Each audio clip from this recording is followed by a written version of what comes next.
Hello gamers and welcome to Gamers Anonymous, your safe haven from the perils of reality. I am your host Vampiro, and on today's show we have Caroline. Caroline talks about the latest mobile gaming craze called Plague Inc. And this is what Violent thought. Shit!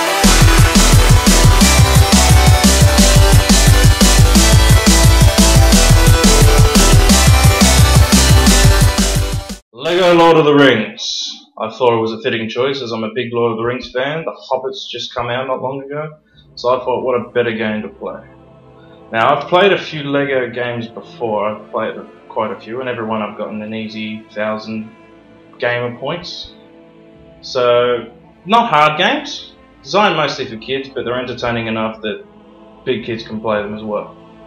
So let's start off with the first thing we have when we go into the game, of course, is the main menu, which Denny has insisted on me going on about for some reason. As simple as it is, all it has is basically 3 options: new game, load game, and options.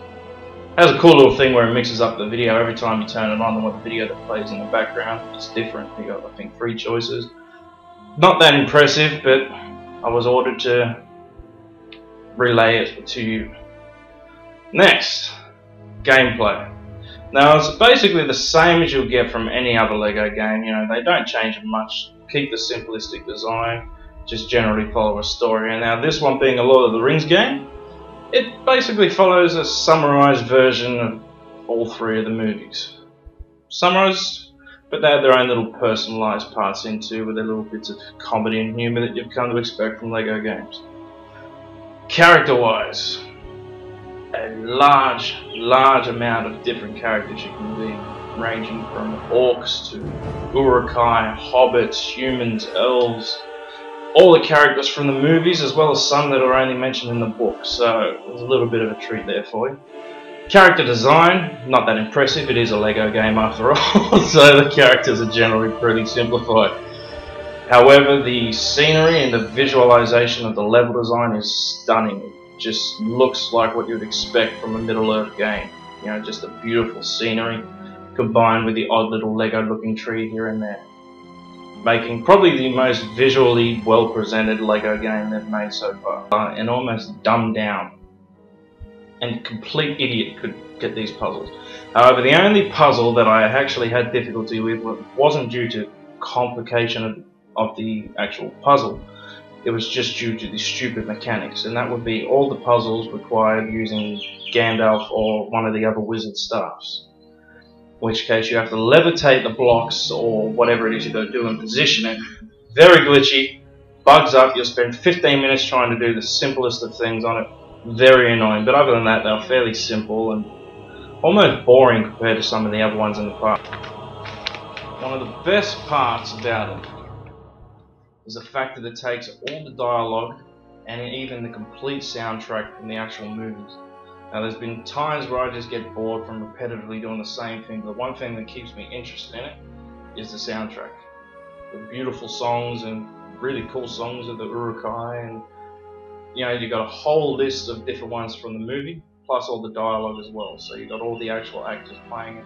And it seems really funny when you see Gandalf being all serious, but he's a Lego. it's hilarious when you watch it. So in summary, I'd have to say it's a pretty entertaining game. It's a little bit stale because it's a bit more of the same, and the fact that it's not an original story, unlike games like Lego Batman, which gave it a sort of unique twist. You're basically playing the Lord of the Rings. You know the outcome if you've seen the movies, so there's not really a lot of difference. And it's very sort of unoriginal in that regard, but still very entertaining, especially if you're a Lord of the Rings fan. Another thing I'll add, replay value has a bit. Once you get through the levels, it's got all the collectibles and stuff you can get as well. You've got all the silver bricks, all the red bricks, all the everything you can get. It's not hard to get 100% on the achievement front. Fairly simple. I did it in a matter of, I think, 3 or 4 days of like constant playing, so it's not that hard, not that time constraining, so it's good for the people like me who just want to keep going out and buying easy games so they can just build up their game score. But it's also entertaining to play as well, it's like I say, especially if you're a Lord of the Rings fan. So all in all, I think I would give it a probably a 7 out of 10, and I'd recommend it to any LEGO fan or any Lord of the Rings fan. Glitches.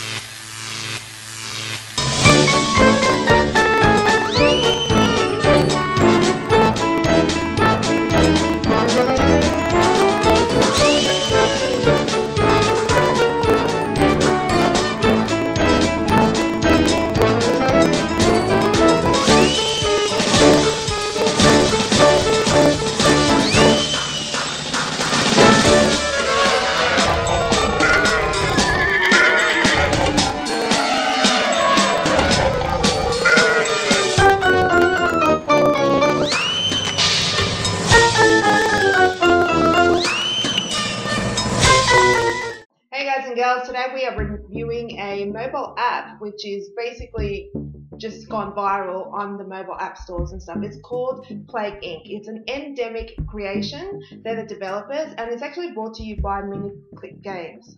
Now the reason it's gone viral, this is kind of a bit of a different strategy game than most of the other ones.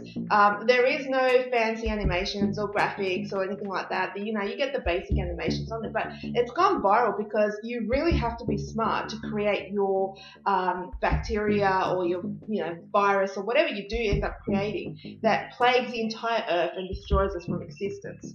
So it's a pretty interesting game, and it's not the easiest game. Now I'm only up to fungus, so that's only number 3. You've got bacteria, virus, fungus, parasites, prions, I'm probably saying that wrong, nanovirus, and bioweapons. So it can go fairly up. Now it's really straightforward. You choose which country your plague's going to begin at, and from then on you have to work out how you're going to transmit this virus and how you're going to infect other people, what kind of abilities it's going to have, what kind of transmission it's going to have, and it evolves from there. Now it can become quite deadly. You do have the thing which I have done many times where I have basically made it so deadly that it wipes out the people before it transmits to the rest of the earth. So, don't do that. I found that starting in Russia for the first 2 was probably the best thing, but now on fungus I'm stuck. I can't seem to transmit it fast enough before they work on the cure. So this is your problem with this game. You need to get everyone transmitted and infected and basically dead before they finish the cure. So that's basically my review. It's a really, really great game, pretty addictive. I've been caught at work, trying to kill the world from existence. Yeah, it's a really, really fun game, quite addictive, and it has gone viral. So check it out. It's called Plague Inc. It's an endemic creation. And yeah, brought to you by Miniclip. So have fun, enjoy, tell us what you think of the game, and if you got any feedback or any special requests on how to do something on the game, let us know and I will do my best. Have fun, and I'll see you guys next time. Thank you guys for watching. If you enjoyed the show, please hit the subscribe button. Otherwise you can like us on Facebook, follow us on Twitter, send us an email, send us any kind of feedback. We always would love to hear your feedback and see what you want to like. Send us a smoke signal or a carrier pigeon instead of fax. Come on, just send it. I'll come to your house and I'll accept the mail.